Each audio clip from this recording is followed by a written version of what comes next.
Asian legends league cricket තරඟාවලියේ එලිමිනේටර් තරගය අද පැවැත්වුණා. ඒ ඇෆ්ගනිස්තාන් පතන්ස් කණ්ඩෑම හා ශ්‍රී Lankan lions කණ්ඩෑම අතරයි. එහිදී ලකුණු 26කින් ජය ගැනීමට ශ්‍රී ලංකන් ලයන්ස් කණ්ඩෑමට හැකි වුණා. ඔඩේපූර පිටේ පැවති තරගයේ කාසිය වාසය දුණු ශ්‍රී ලංකන් ලයන්ස් කණ්ඩෑමේ නායක තිසර පෙරේරා පළමුව පන්දුවට පහර දීමට තීරණය කළා.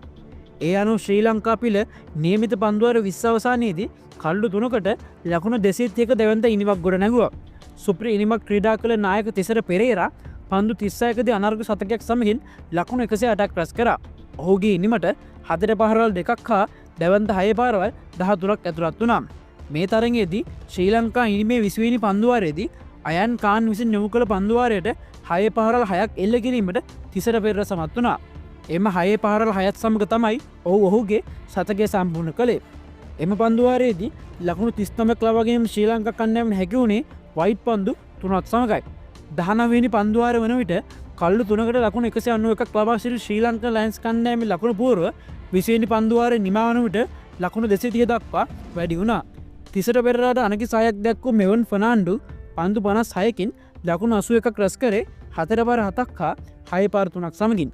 පිරිතුර ඉනම ක්‍රීඩා කරව ඇෆ්ගනිස්තාන් පතන්ස් කණ්ඩෑමට නියමිත පන්දුවර 20 අවසානයේදී කඩලු 7ක් ලැබී ලබාගත හැකි වූයේ ලකුණු 204ක් පමණයි. නායක ඇෆ්ගන් අස්ගාර් පන්දු 31කදී ලකුණු 70ක් රැස් කරේ 6 පාර 8ක් සමගින්. පන්දු එීමේදී ඉකුම් සංජය ලකුණු 32කට කඩලු 3ක් බිඳහෙළුවා.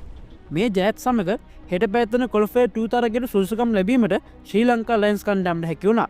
තරගයේ වීරයා වුණේ තිසර පෙරේරා.